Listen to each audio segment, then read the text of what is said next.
You wanted the best. You've got the best podcast. The hottest podcast in the world. The Chris Voss Show, the preeminent podcast with guests so smart you may experience serious brain bleed. Get ready. Strap yourself in. Keep your hands, arms, and legs inside the vehicle at all times, because you're about to go on a monster education roller coaster with your brain. Now, here's your host, Chris Voss. Hi, folks. Chris Voss here from thechrisvossshow.com, thechrisvossshow.com. Hey, we're coming here with another great podcast. We certainly appreciate you guys being here. Oh, my gosh. We've got a guest on the show that is amazing. He's brilliant. He's the author of 4 books. We're going to be talking about his latest book. It's been years since he's been on the show. In fact, I was chastising. We need to get together more often on the Chris Voss Show podcast. And you're going to want to check him out. You're going to be able to see the video version of this chat on youtube.com/Chris Voss. So make sure you go over there as well. And you know where to go, chrisvosspodcastnetwork.com, or for your friends, neighbors, relatives. Neal Schaffer. I'm sure you heard about this gentleman. He's been around forever, and he's brilliant. He's the leading authority on helping businesses through their digital transformation of sales and marketing through consulting, training, and development, and execution of social media marketing strategy, influencer marketing, and social selling initiatives. Chief Fractional CMO of the digital marketing agency, PDCA Social.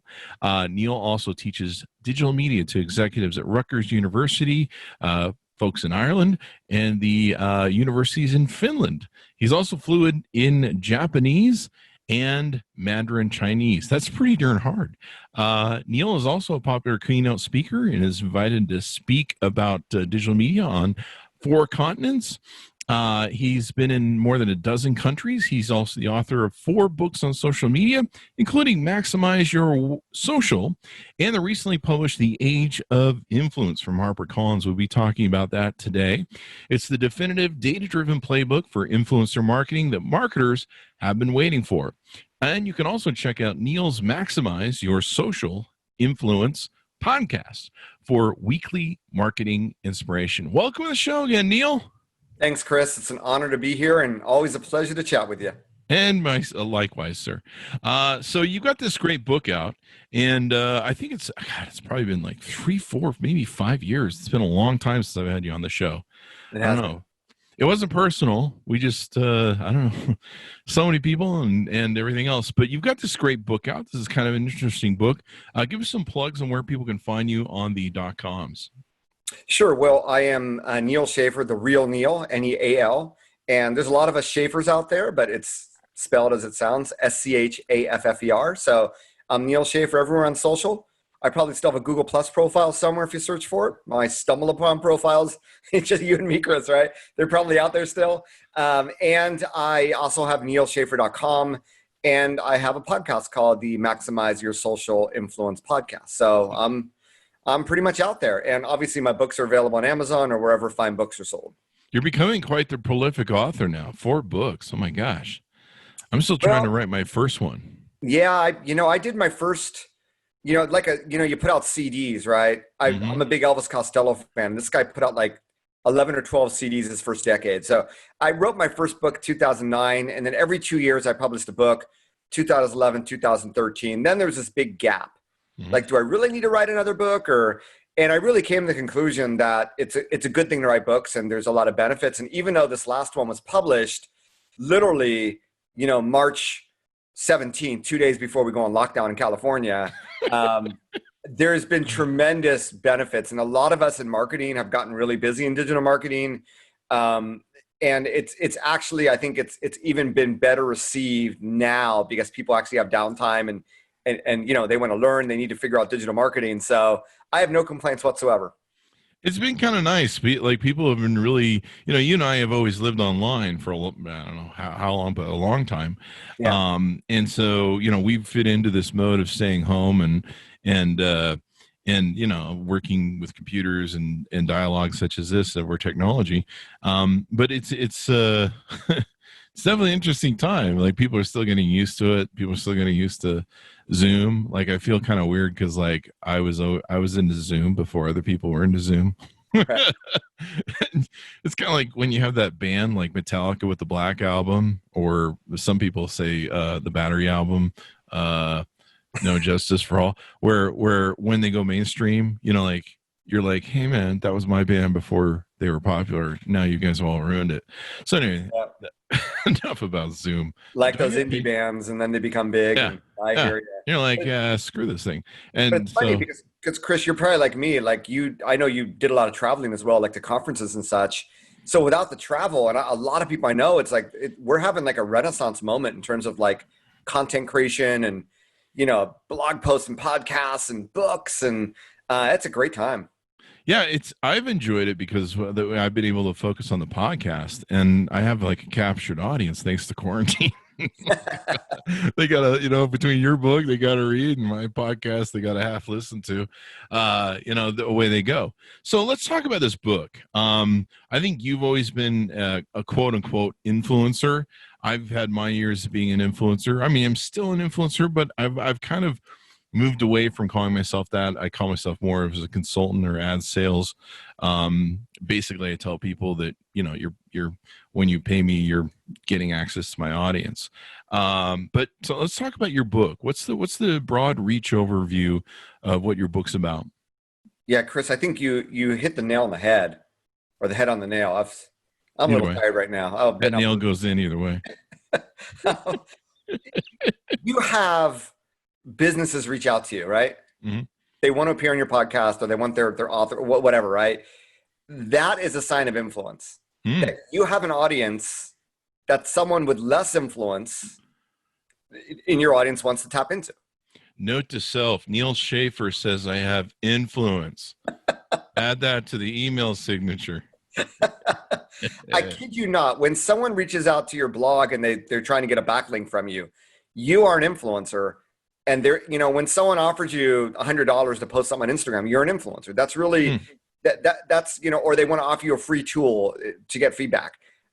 You have influence. So I always, like you, Chris, I mean, I'm about like serving my audience and my community, and I'm always looking for ways to do that. So normally when I speak, I get asked questions and they give me a hint as to what people are thinking. So over the last 2 or 3 years, just tons of questions, not just about influencer marketing, but hey, how do I become an influencer? Because a lot of marketers like us have some skin in the game, and you see people all of a sudden like blow up, and it's like, what's going on here? So I went out on a mission to really try to figure this out and read between the lines and not listen to all the BS that you hear in the media or in the blogosphere about just talking this very, very tiny portion of influencers that are pretty much celebrities, right?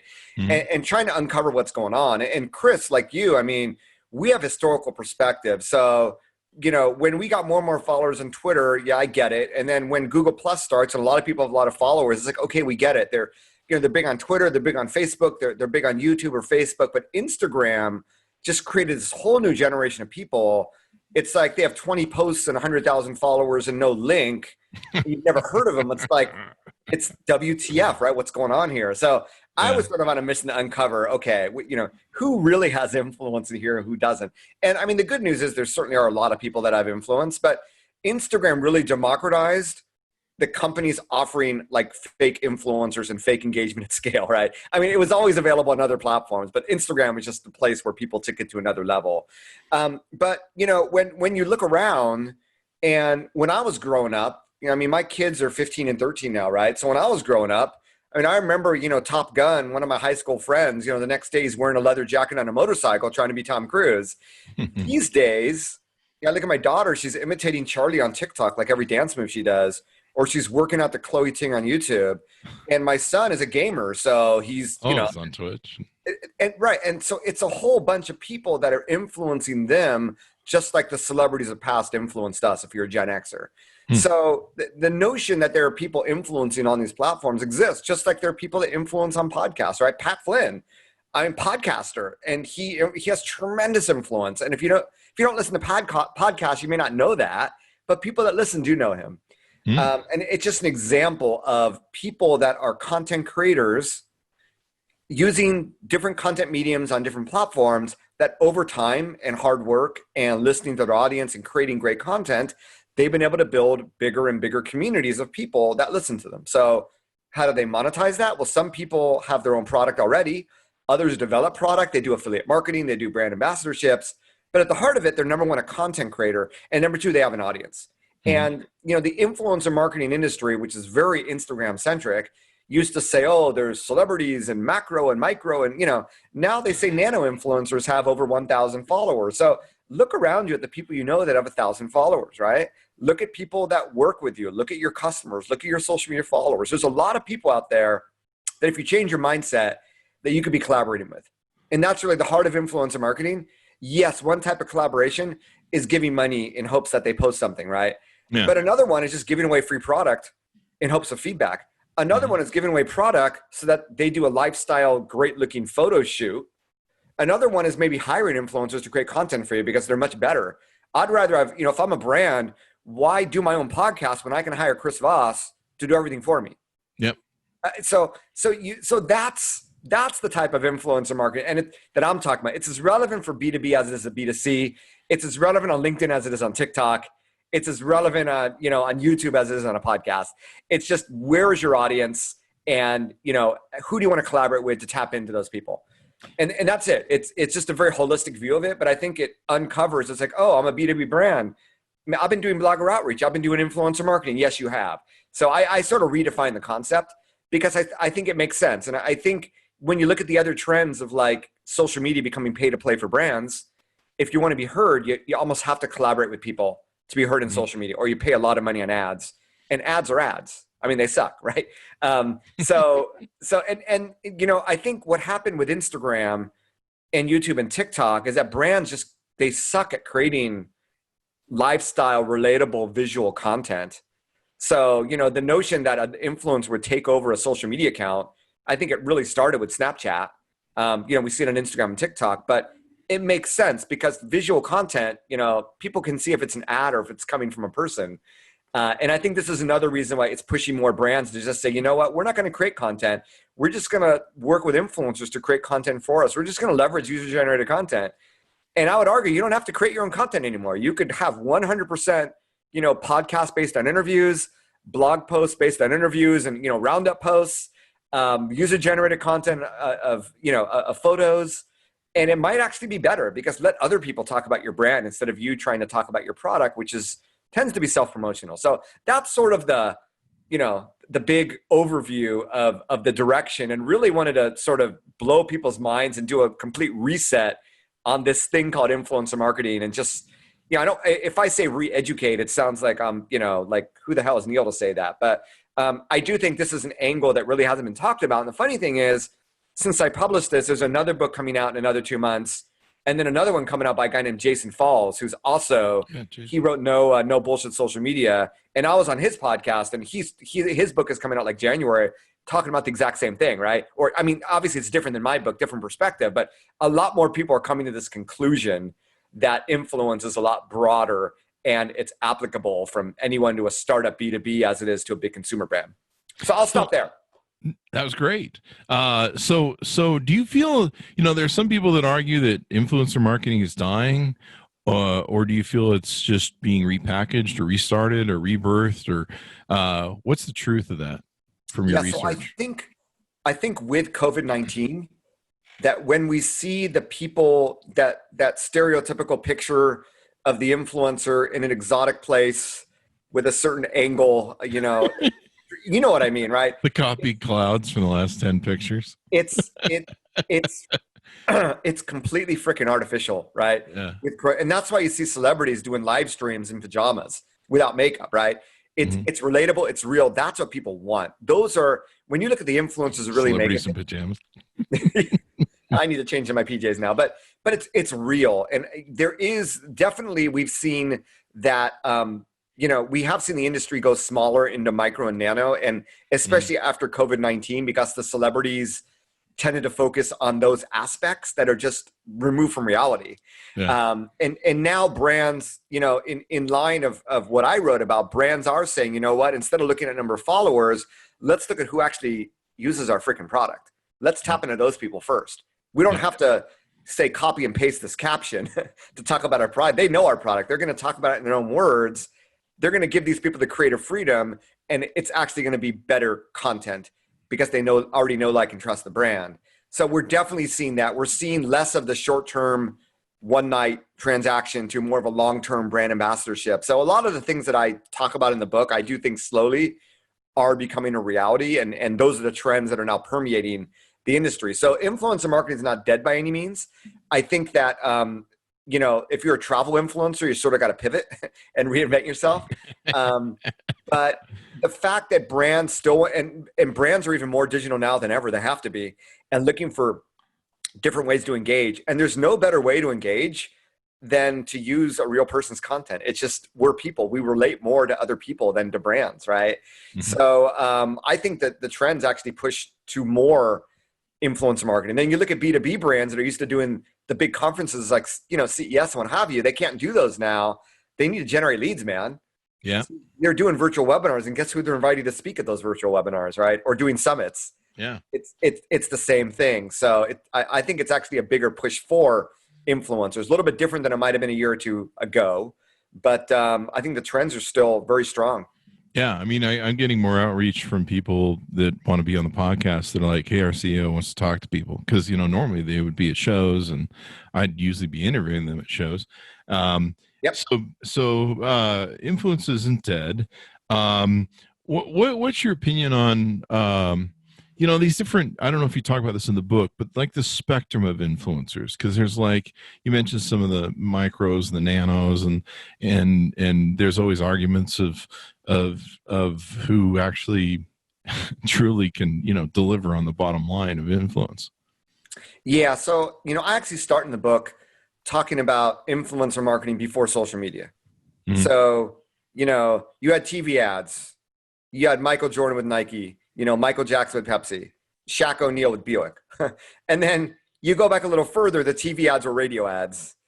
And then the radio ads were, newspaper ads. And you have Charlie Chaplin, silent film ads. And if you go back in history, sort of that celebrity endorsement's always been there. It's just new now. So when I see people, like Charlie on TikTok, when you're doing a Super Bowl commercial, you're not a social media influencer, you're a celebrity, right? Mm-hmm. And that's, first of all, the Kardashians are celebrities. I mean, if you're on TV, you're not a social media influencer. When I talk about social media influencers, I'm talking about they get influence from social media. So then it's like, okay, well, how do we categorize them? And a lot of people in the industry categorize them by number of followers. So you're going to pay more based on number of followers. And you got the celebrities, you got the macro influencers that, have over 500,000 followers. You have sort of the mid-tier influencers that have maybe between, 50 and 500,000. Then you got the micro, which they called at the time, between, 10 to 50,000. And then you have the nano influencers that go into 10,000. But I think it's really, an artificial way of looking at it, because influence isn't just about number of followers. It's all about who they're influencing. What sort of engagement do they get? What sort of action can they inspire? And is it relevant to your brand? I mean, I give the case study in my own book. I could have reached out to like a celebrity influencer on Instagram and they may have held up my book. You think I'm going to get any sales from that?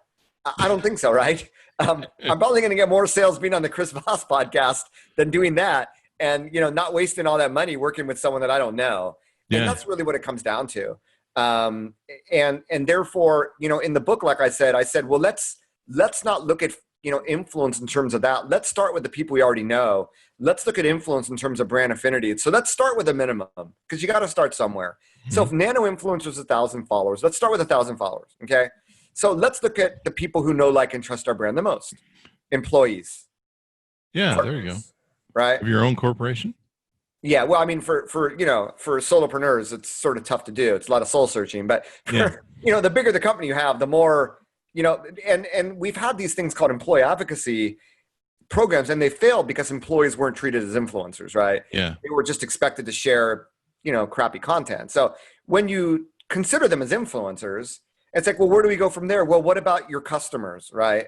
What about your followers in social media? I mean, what about like a social listening tool that picks up mentions, people talking about you? You may not have caught in your CRM, but somehow they already know, like, and trust you. Why don't you reach out to these people and say, we want to open up a program for our fans. We want you to just keep talking about us in social. We'll send you free product. We'll do annual events. How can we help you?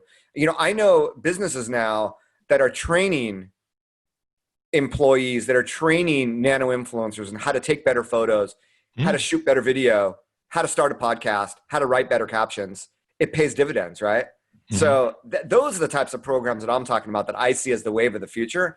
This long term, so you build your own little army of influencers, and it's not artificial, like reaching out to someone you don't know and paying them for a one-time thing. These are people you don't have to convince, right? There's no negotiation here. The only thing is, how are you going to collaborate with them? And everybody's different, right? You know, Chris, you may say, Neal, I'll have you on my show, but if I was a CEO of Starbucks, you may have charged me $2,000, and you may have gotten that $2,000.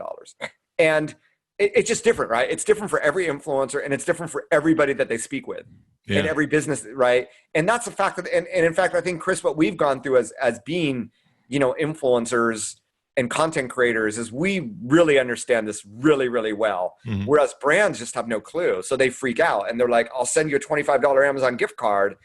And I'm like, dude, I'm blocking your email. I never want to hear from you if that's the value you put on my community. Yeah. And brands just make really bad mistakes. And then you have agencies in the middle that exploit the opportunity to just make as much money. You know, you need to be working with macro influencers and celebrities, and you're going to get this much likes. And, you know, I think that there's going to be a big shakeout in terms of influencers and the industry. And I think you're going to have a lot more brands that are just going to go direct to consumer, man. Just directly reach out to them and collaborate. Yeah. I mean, I and maybe that's why that's going on. You gave me a really good idea to start my own school, influencer school, to charge people, start my own army of people. There you go. You know, it's interesting to me, but you bring up a good point about how now I see why a lot of agencies have pushed the nano and the mini stuff, because they don't have to pay to do it. You know, I get these podcast agencies, and they want to put people on the podcast, and I'll like look at them and I'll be like, wait, you're charging a fee to that guy to put him on my podcast? Well, great, you can give me a cut of the action. Yep. Especially when usually they're not A, B, C, D, you know, there's some obscure CEO, which is, you know, fine. But, and they'll be like, no, we don't pay to get people on the thing. And sometimes I've gotten that with PR agents that I've worked with, and I'm like, hey man, you don't understand, you know, the money goes around. But, what's funny is I'll Google who they're trying to put on my show, and they put them on, you know, every Tom, Dick, and Harry podcast that has 3 episodes and won't be around next year. And they've charged them a ton of money. And that's what's going on with those agencies, and why they're willing to work with nano things, because they come to me and you, and we're just like, no, man, you're insulting my audience. I built this thing. It's for real. Yeah, and you know what? It's like chasing after the vanity of likes on Instagram. They're just chasing after, okay, I got you on this podcast, that regardless of, like you said, are they going to be around? Or, you know, maybe they publish 5 episodes in 1 month and they've gone crickets for a year. Or maybe they're just irrelevant, because I get irrelevant pitches to my podcast. It's like, are you sure?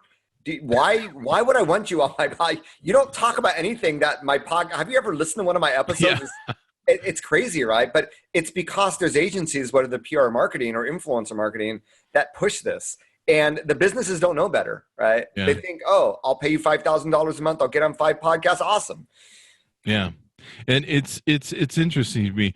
You know, and the other thing is, brands really just don't pay attention to results. Like, you can't just go for numbers. Like a really great example is, one of the things that I do is, if I love a product and I have to love it, I incorporate it and I talk about it, because I'm a big mouth and I'm an influencer, and I don't just talk about it because I got paid to, or I got something for free. I talk about it because I genuinely love it. Yep. And when you're a review blogger like we have a lot of reference. Like, if you want to say, Chris, I don't really trust your opinion on your wonderful Master and Dynamic headphones, plug.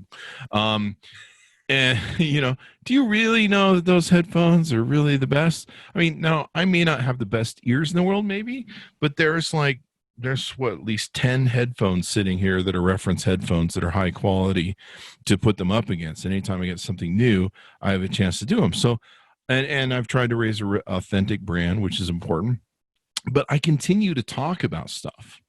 You know, for you or me, our content, our videos and stuff are still being consumed like 10 years later. Yeah. Like, I look at the stuff I did with AT&T and Asus and all the brands that I've worked with over now almost 11 years. there are people still watching those videos. Like I still get emails from YouTube going, hey man, this the battery doesn't work in this anymore. And I'll look at the video and be like, that's an electronic product from 2012 that you're commenting on. Or they'll ask me, they're like, like one of my popular videos that I get so much stuff on is like some Xbox 360 video I did in 2014. Like it still just goes crazy with comments and likes. And so a lot of people don't even realize those are some of the cheapest ads you can buy. Holy crap, they've been there for 10 years. And then, one thing I see from a lot of influencers is they go, okay, you pay me, I make a post, and then that's it. You don't ever hear them talk about that product ever again unless there's some sort of deal. Where for the Chris Voss Show, we recycle a lot of content. Like we put stuff out. I've pulled stuff from years back to recycle and put on social media. If I make it, man, I beat it to death. Yep. Like after this podcast that I'm doing with you right now, this is going to appear over like a week's time. It's going to appear on probably about 4 of my podcasts, including this flagship, the Chris Voss Show.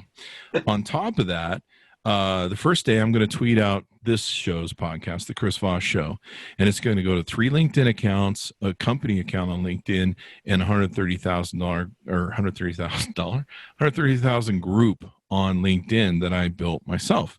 It's going to go out to 8 different Twitter accounts. And it's going to go out to, all my Facebook crap, although Facebook is pretty worthless for distribution unless you pay.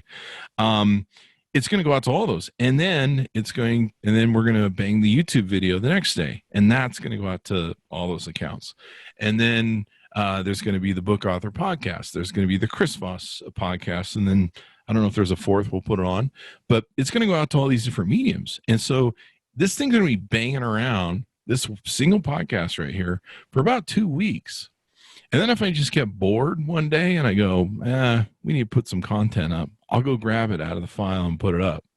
And so a lot of influencers I see, they'll just do a one-off. Yeah. Where a lot of great influencers will keep banging it, or if I love the product, I'll keep talking about it, won't shut up. But audience always is an indicator. Another example that lays into, there was a water generating machine that was given to me, about $1,800 water machine. Mm-hmm. And one was given to the guy who's got like 2 million followers on YouTube, guy who does all the YouTube videos. He does the kind of funny ones and whatever. But at the time they got 12 million views on it. Didn't move a single water unit, didn't move it, because 10 to 15-year-olds on YouTube don't buy $1,800 water generator machines. Yeah.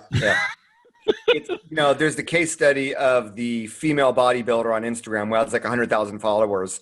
Yeah. So, the bikini manufacturer reaches out to her, let's do a collaboration, wear our bikini, when you do your bodybuilding. And it failed because 90% of her followers are male. I mean, it's the same thing. You got to understand the audience. And if people tune into the YouTube channel for comedy, they're not tuning in to purchase. I mean, regardless of the age. I mean, that's a whole other issue. But you got to align with the right people. Yeah, there's a copyright term that I have that's going to be talked about in my next book, and it's going to be called the pants down audience and what it is. And that's kind of what we refer to as the pants down audience. I mean, you're looking at YouTube, 10 to 15-year-olds. Do you think they're looking for bikinis on YouTube? Yeah. Chris, you bring up 2 really important points that I talk a lot about, which is the first thing is you ideally want to convert an influencer into becoming a brand advocate who talk about you without you asking them to do that. Because people will do that if they love something, right? Oh, yeah. And that's the ideal. And that's what I preach. That's why you need to have a long-term relationship to make that happen. But the other thing, especially on YouTube, and I'm just writing a blog post about YouTube influencer marketing because people forget about it. But when you do a traditional ad campaign, you do it and it's done, right? Now, you talked about influencers, a post once and run. But when you work with, YouTubers, for instance, that influencer content lives on for a long time, and it keeps on reaping dividends. Now, every network is different in terms of how long, the shelf life is, but certainly YouTube, without a doubt, and blogs as well. You see blogs, #1 search results, blog posts from like a decade ago sometimes for certain keywords. So, that's where that Instagram, maybe with certain hashtags, maybe if it trended, maybe you'll still get some. but not like YouTube videos and blog content and podcasts. I would add, when people listen to a new podcast, when they find someone, they start downloading from episode 1, listen to them all. And the more you have, the more downloads you get. And it's pretty incredible. So, and the funny thing is, I've had this discussion with Blueberry and Todd Cochran, who, hosts the Chris Voss Show. I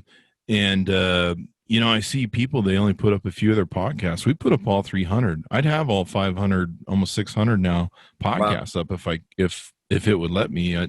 But iTunes and people didn't want that much up. Yeah.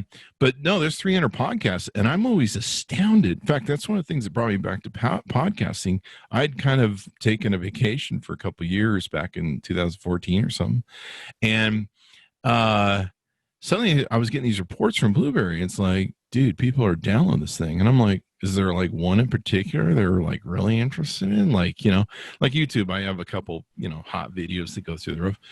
And no, man, they were just consuming it all. And I was like, what's going on, man? I haven't done any new content over there. And that's how I kind of knew podcasting was coming back. But there are still people consuming that stuff.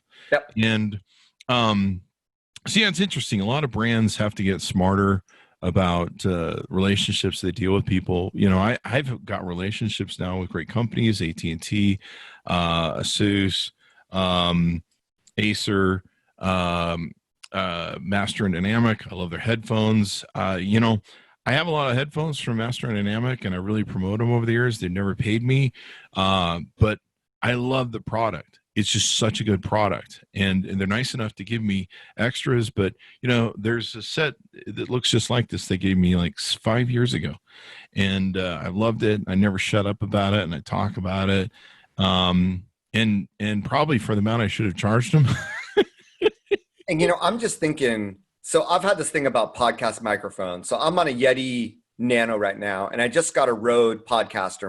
My podcast editor says you got to get a Rode, and it's dynamic instead of condenser. And I'm sure you have your own recommendations. But, if I was a microphone man, I would be all over the podcaster market. I'd be sending out microphone, to podcasters. I don't know why none of them do it. They ignore the market. Yeah. And then you got Audio Technica, this $100, people still recommend it here and there, and they do zero marketing. Anyway, it's an interesting market. Yeah. So what are some of the other things we can look forward to in picking up the book and opening that baby up? Well, hopefully, like I said, you just think of a new way of marketing, right? And it's instead of investing money into, Zuckerberg and into ads, you invest it into people. And you reap the benefits that you get from relationships to your business, right? So I believe that, after you read it, you'll look at your digital and you go, okay, we have a website check, SEO check, email marketing, marketing automation. Well, after coronavirus, everyone's doing email now, but they should have been doing it all along. Yeah. Check, blogging, content marketing, check, social media, check. And then they'll see, influencer marketing as another major pillar of what they should be doing. And they start measuring it as such. And, compare your Facebook ad spend with, the ROI of spending that money on product with influencers, for instance. Yeah. That's sort of, and just the different ways you can work with influencers in every, whether it's events or new product or, just getting feedback or, whatever it is, content creation, content amplification.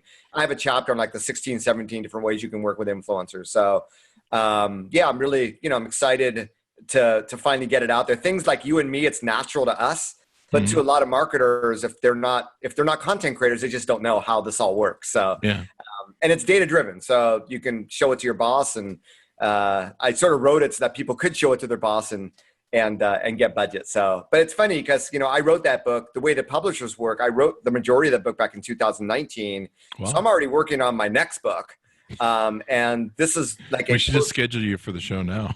Yeah, this is like a post-coronavirus book. So it's like a book that's really relevant for, where we live today. And in that book, I hope to bring together everything I've done because, influencers are part of it. Content's part of it, right? Social media is part of it. There's all these little things that if you put them all together, you can create sort of what an ideal sort of, a digital marketing program would look like. So that's I'm glad you're betting we're going to make it out the other side of this thing alive. We might be down to 5 followers, but anyway, no, I don't know. I'm just being funny. But no, it's you're giving me a little bit of hope, which I need every day. So there you go. Dude, in crisis, there's opportunity. And, I interviewed recently Joe Pulitzer on my podcast and Jay Baer. They were all saying the same thing. There's tons of opportunity to get market share, collaborations, content, companies buying out media companies. Yeah, there's a lot going on right now. I want to go back to what you and I touched on, because this is a real important lesson for brands. They really got to be careful when they approach influencers not to treat us all the same and not to just look at audiences. Because like one of the problems I have is people look at me and go, oh, you only have like 100,000 plus Twitter followers. No, I don't. I got a lot of accounts. Yeah. And between Twitter, Facebook, and everything else, it's 400,000 plus, and I can drive millions. Back in the old days, I used to drive tens of millions of impression rates. AT&T did one of those Radiant 6 on me back in the day, and they're like, "Holy crap, you pull more impressions and eyeballs than the LA Times." And I'm like, "Yeah." So they quit giving the LA Times phones and started giving them to me. And so one of the problems is they come to us, like you say, and they'll offend us with a cheap offer, and maybe, I don't know, some idiot in budgeting went, yeah, we should do that. I've had times where they'll go, well, we have a $200 product we want to send you, but we're gonna have to have you send it back. And I'm like, you really don't understand that if I fall in love with this product, I'm going to promote it and talk about it, even though I'm not paid. And I think that authenticity is even more important, because if someone's an influencer and they got to get paid to just say the words on everything. Yeah. There's kind of a little bit of issue with authenticity, where most people know with me, and I'll even disclose, I'll be like, I have not been paid for this. And like, I have something that I recently fell in love with, and it's been my favorite toy since the thing. And it's I think the company's name is ICANN, the XCAN, and people see me plug it, but it's a DAC that's built into I think it's got X-Base on it. I normally have the box up here so I can grab it. It's like a $200 DAC that's running for my thing. Mm-hmm. I love it. And they sent it to me and they go, hey, well, we want to take that. We want to get that back. And I'm like, dude, I really love this thing. And if you leave it with me and I keep loving it, I'll keep talking about it. And they're like, okay. And what's funny to me is when companies, I'm not saying they're being cheap, they're very gracious. They left it with me. They got the vision. But a lot of companies, they get cheap where they go, oh, we don't want to leave them that product because we don't want to, I don't know what the hell the deal is. They think of it as a fee. Like they're like, well, these products are expensive. Like I've actually had people say that to me, and I'll be like, dude, this is advertising. It's a 100% freaking write-off. The shipping is a write-off. There's a certain amount of your products you got to send out the press. There's a certain amount of products that, you got to let fall off the truck, but you have to look at the value of it. And well, we don't know if you're going to fall in love with it or not. Well, I don't know. I'm going to fall in love with it if I can't keep it long enough to fall in love with it. And, I do get that there's some betrayal out there in the influencer market where, we just got dumped on. And I heard a lot of complaints about Instagram where they paid a bunch of pretty girls to do posts to sell products that weren't really the target market of the audience, and they got burned. But they really have to look at everything. And so, like for me, you don't really see the whole reach of the power of my audience unless you really do your research like you or I would do. We'd be like, who's Chris Voss and what accounts? Oh, holy, look at this guy's accounts. It's amazing to me how these people don't even know how to do the research on it. Yeah, I think it's a lot of marketers that look for shortcuts, right? Yeah. So they do some tools, some analysis. The blogger outreach is a classic. We really loved your post about this. We wrote a similar post. Would you consider linking? So I send back, I have an automation, right? So I put in the automation. I send them an email saying, do you know that the average SEO company charges like $450 for a domain authority 50 link, right? And you're trying to get it for free. But regardless of that, you're totally right. And, the people that you consider them influencers, you want to work with them, and you're spending, all this money on all of your other marketing, yet you're being chintzy and being cheap with the people that can really help push the needle for your brand. It's marketers just doing, it's sort of like a spray and pray approach, right? Yeah. literally, and I often show this when I speak, I don't want to like diss on them publicly, but a certain rental car company, like they reached out to me on Twitter, so-and-so really loves your stuff. We'd love to send you some swag. It's like, okay. So they, I basically get a copied letter, right? And my name was written in ink. And then the person who signed it was in ink. Everything else was copied, right? Oh, the form. And it was swag that was just completely cheap, irrelevant to what I do. And I'm like, oh, okay, well, you're going to become my case study of what not to do when reaching out to people. So it's like, dude, just have it's like, hey, we love your stuff. We'd love to collaborate with you. How, you free for a phone call, or I don't know, right? I mean, everyone's different, but if they would have had a phone call with me, then hey, sponsor a podcast episode. Let's get your CEO on. I don't know, right? Yeah. But when you get the opposite effect when you send out a cheap offer, assuming the influencer will grab that $25 Amazon gift card, where it's like, no, thank you, and I never want to hear from you again, and never want to work with your brand, and you've just done the opposite. So I have a lot of friends in PR, and I will say that influencer marketing requires more of a PR one-to-one approach than a marketing one-to-many. It really is relationship developing. And that's sort of, there's no shortcuts here. You can't just try to contact 100 people in one day. And I see, I contacted 100 podcasters through an automation email, and I was on 30, I know it might work on paper, but it's just not the same by doing individual outreach. My favorite is the scammy Amazon Chinese sellers on Amazon. And they're like, we send you product for free. We even reimburse your PayPal. Yeah. Oh man, I'm like spam. But the sad part is they're successful with somebody. As people that I know that are doing it, and it's unethical with Amazon's thing. But you bring up a good point. The thing I'm able to sell now when we sell ads is I say, look, if you appear on the Chris Voss Show, this video is going to probably be up for the next 10 years on YouTube because my videos have already been up for 11 years. So we have kind of a good track record. A great example, and this is going to be in my forthcoming book, is my relationship with AT&T. AT&T, very early on, they got it. Like I remember when I first showed up with them to some of their, one of my friends called me and they said, hey, you'd be good for this, for reviewing phones with AT&T. Come down to this party. And I was like, I'm not coming down to the party. And they go, you're not? You can look at these free phones. And I'm like, not unless they give me a phone. So I go put the guy from AT&T on. I want to talk to him and drop my numbers. And so I did that. And he's like, we'll have a phone for you. So I went down there. It was like 20 bloggers and stuff back in the day, a couple swag whores. And then I left with my phone. So I went home and did my whole routine, blew up the audience, all that good stuff. So AT&T went, wow. And the next time I showed up to something, there was like 10 bloggers and me.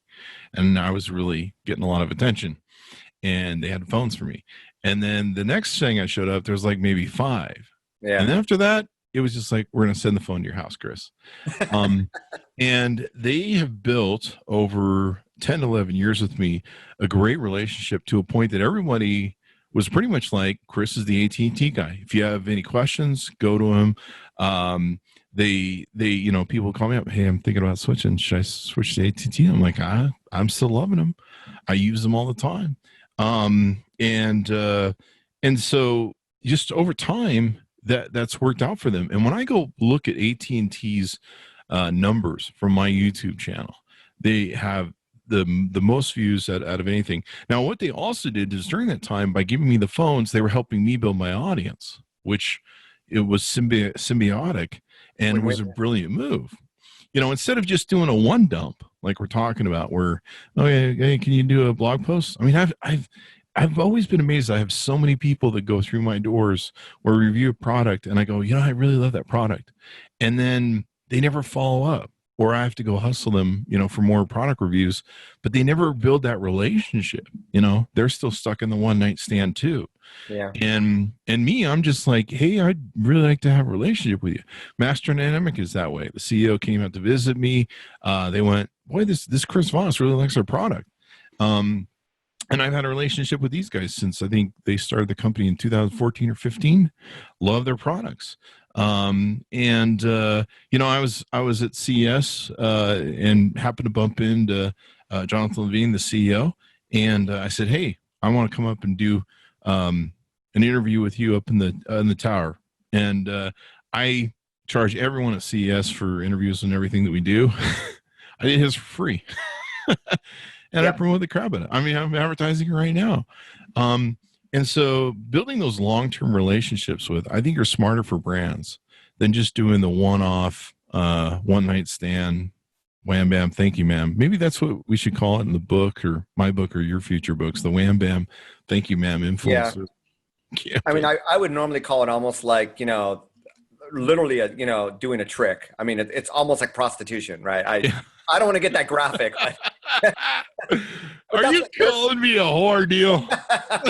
That's my words yourself. So, but seriously, I think, and that's, Chris, you brought up another important point, which is a lot of brands now will have contracts with influencers. They'll have year contracts. Yeah. Because influencers have to perform too, right? You said some of them just do it once, but some go out of their way to do it more. Yeah. Some go out of their way. Like I will literally pay money to boost my content for brands that I really want to support, right? I want to perform well for them. So it's okay to like have 20 influencers. Then when you realize like 2 or 3 are the 80-20 rule, you don't have to work with so many the second time around, or you bring in new people because there's always new up and coming people. And that's where this data driven influencer market, that's what I talk about there, is always sort of rewarding the ones who perform well, because you're never going to know how someone performs until you start working with them, right? You don't know how many clicks you're going to get. That's sort of the hidden KPI that you don't see anywhere in social. You only see it in Google Analytics. So that's the advice there. So it sounds like AT&T was totally doing it right.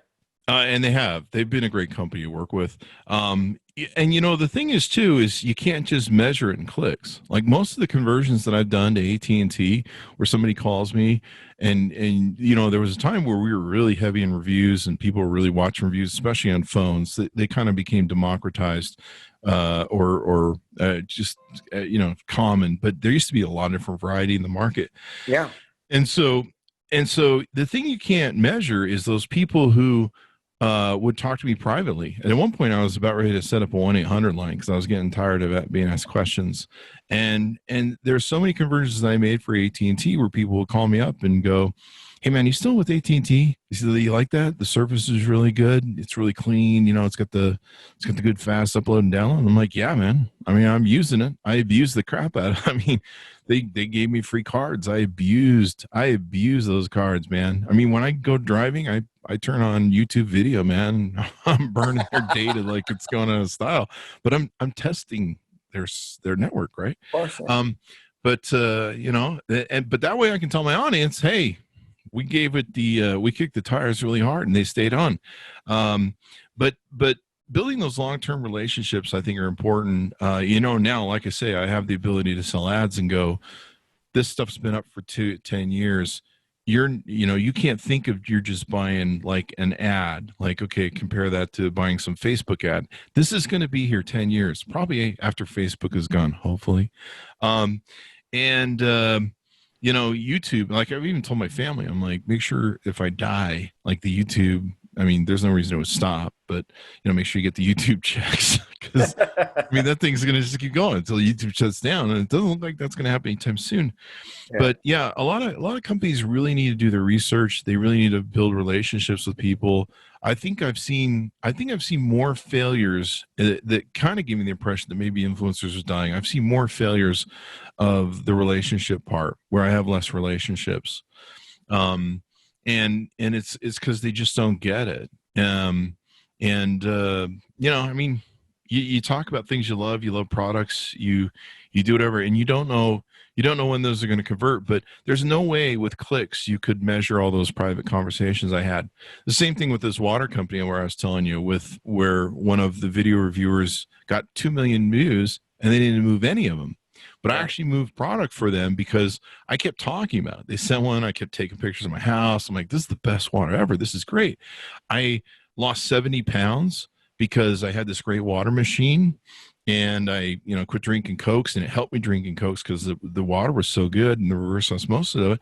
And I kept talking about it and showing it. I'm like, wow. And they're like, so what's that water machine, Chris? Yeah, we're gonna look at it. But there's no way you can measure those clicks. A lot of them were private conversations. I go through YouTube when I get people that say, I watched your video, I'm going to go buy that now. I save those, of course. I need to make a page for them for like 10 years I've been meaning to do that. But a lot of people look at that click thing, and that's not always the game. No, you're right. I mean, that's social media in general. There's all sorts of intangible benefits and assets. And that's why I think, if you're going to work with an influencer, have a freaking code or a custom landing page where there's a benefit. Well, if I go through Chris, I'll get a 5% discount. Why wouldn't I go through Chris's landing page or have Chris's code, right? If you really want to measure all that, that's the way to do it.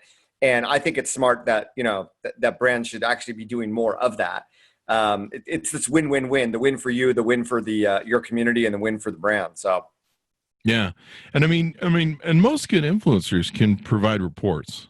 Like I can provide reports. I can't get great reporting on LinkedIn, but Twitter gives pretty good reporting on clicks, and you can short link stuff and everything else.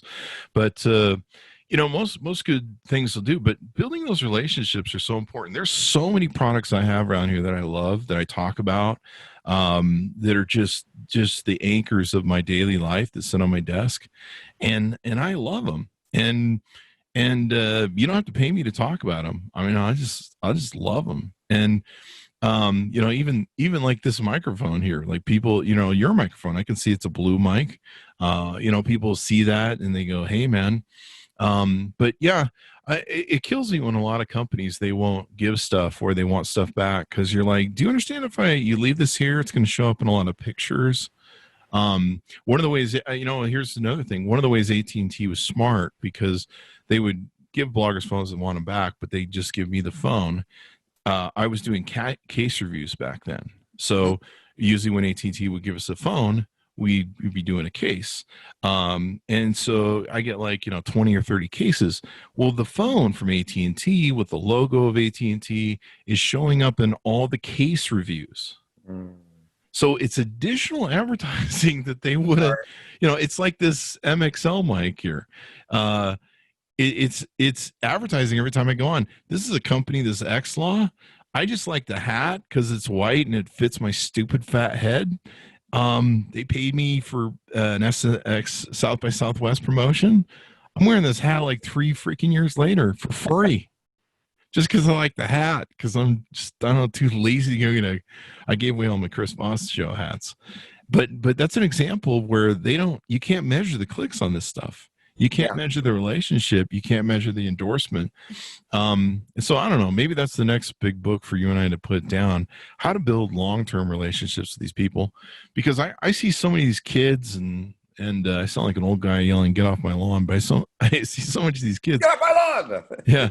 And they just do like a one-off. And the funny thing is about the one-off, you correct me if I'm wrong, but my opinion of the one-off is the audience is smart and they go, yeah, I got paid for that. That's a one-off right there. He's not really into that. That's a one-off.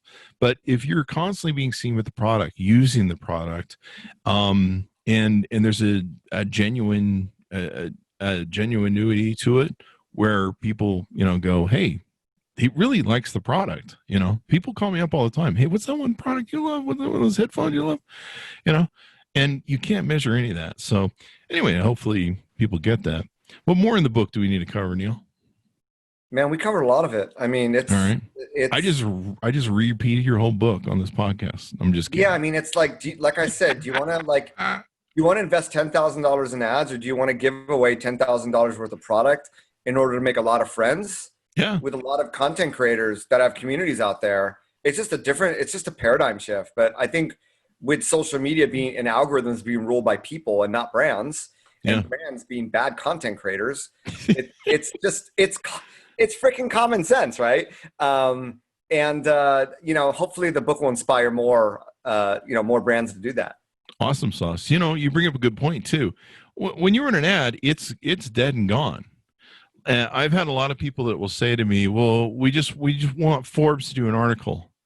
or we want like CNET or somebody to do an article.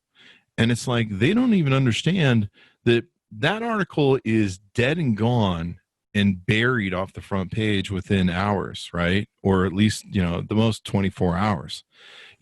There's the new thing that's up.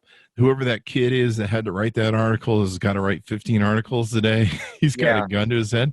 Like I say, you watch what I do with this podcast. This thing will be going on with a lifespan for at least a week, with the drawouts and the retweets and everything, that how we repackage it and redo content. And even then, you're a great author, so I know I'm going to bring this content back and retread it. There's been days where I'll just sit around and go, I don't have anything, and I'm just like, retweet all the book influencers off the Chris Voss Show from like 5 years ago. Like, that's it. And and I don't think anybody's ever sat around and go, why is Chris retweeting my crap from 5 years ago I did on a show? I'll do the same thing on YouTube. I'll just go like, here's a whole series of videos, bang them out, the playlist. But yeah, brands need to get smarter. I think agencies need to get smarter. One of the problems I have, I don't know if you talk about this in the book, but I'll have a great PR agent that I'll work with for 6 months, a year, 3 years, or whatever, and I'll have this great relationship with them, and they send me this stuff, and I work with them, and then one day they leave the company. They don't tell anybody, and sometimes they're an agency and the company pulls the plug, or usually it's just high turnover with the people that are working with me. And one of the problems is they leave and no one ever picks up their email again. Yeah, like all the relationships are just gone. Just wiped. Like I'm having that problem right now. Like there's a company I'm trying to get a hold of to review, and it's a product that I love. I use every day. It's one of my mouse on my desk, and I'm just gonna have to call the company and be like, hey man, because I've lost contact, and the idiots on the customer service side don't talk to the PR people, so I can't get the messages passed over, and the whole thing is lost. And you're just like, wow, you threw that whole thing away. So. A lot of agencies need to learn a lot of things and influencer marketing, how it's approached. And I love what you put out forth here, the long-term effect of it. Yeah. And you get it because you're living it. Right. So yeah. I see it all the time. Yeah. I'll be like, I'll see it all the time. And like, people will just be like, people write me and they'll be like, how many accounts do you have? Like I actually had one company. It was funny as crap. Two companies have done this to me. One company wrote me and they go, Chris, you're like overdoing on social media with our content you made for us. It's like too much tweeting, too much retweeting. It's like, we're kind of a quiet brand. It's just too much. And I'm like, okay, I'll stop and we won't promote that, And then I got like an email like 2 weeks later. They're like, our sales hit the floor. like, what did you do? I'm like, I just quit retweeting your stuff. They're like, it really had an effect. And they were a smaller company, of course. I don't think it ever happened to Acer. But they were like, can you, is it okay if you tweet that again? We're cool, That's funny. And so, yeah, but that's that power of that. What's the word I'm looking for? It's the power of the repetition. To me, it's not that single one-off wham bam thank you ma'am influencer marketing. But I don't want to dispel that isn't good either. I'm sure there are places where that's hugely successful and gets great results.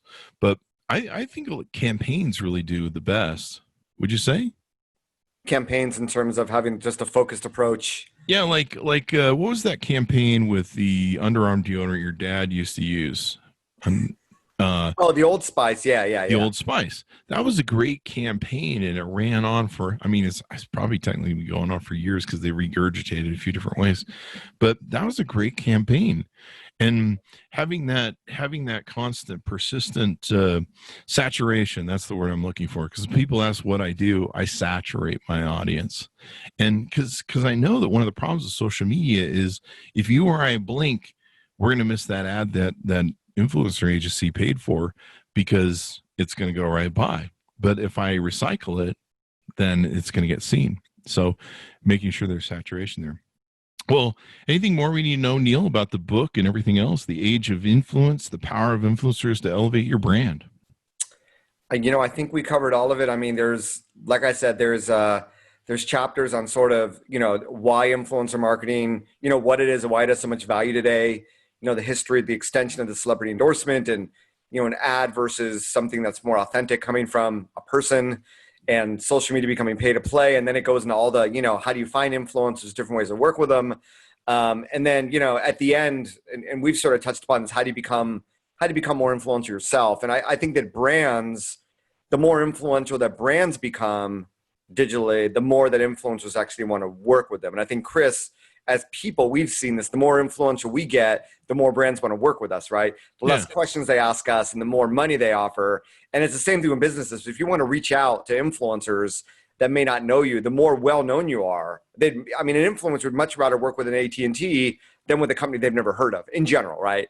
Yeah. And that's also some advice that I would give any business out there is, work more with content creators to create your own content and yield more influence, especially if you're like an up and coming brand. And it might be good to do your research too, because if I've had companies have come to me and they're like, we're not sure if we want to work with you. Well, I guess AT&T, Acer, and all the great companies over the years that I've had to work with me are just smoking crack, I guess. So I don't need you, and clearly you don't need me.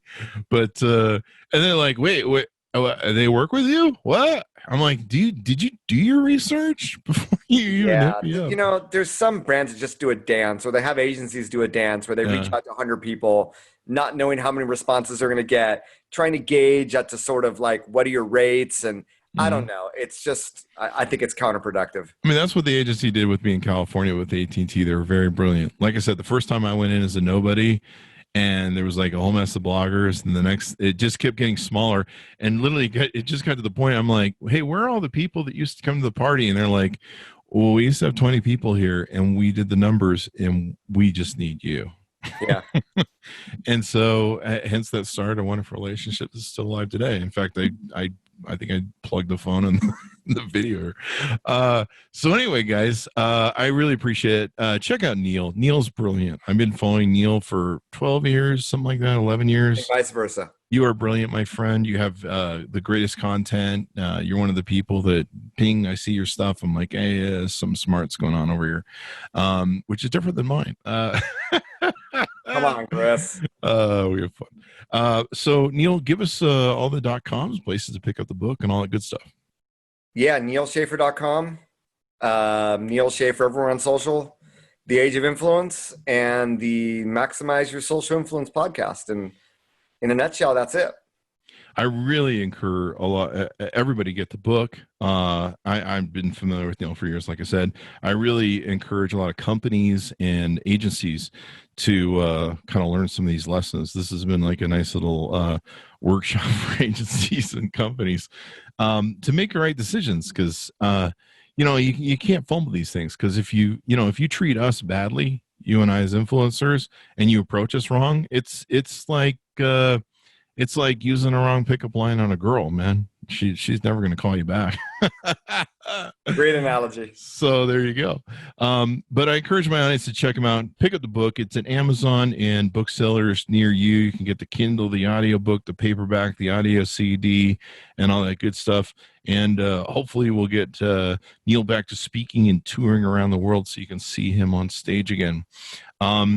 And thanks to my audience for tuning in. Be sure to go to thecvpn.com. Refer the show to all your friends. We just cut all these deals with major book authors. We got a flood of people coming from different book making companies, or what would you call them? Publishers. Publishers. Yeah. It's the end of the podcast. I'm out of brain. Day, man. I'm out of brain. The brain is out. Anyway, thanks so much for tuning in. Go to youtube.com/Chris Voss to see the video version of this and all the video versions, and we'll see you next time.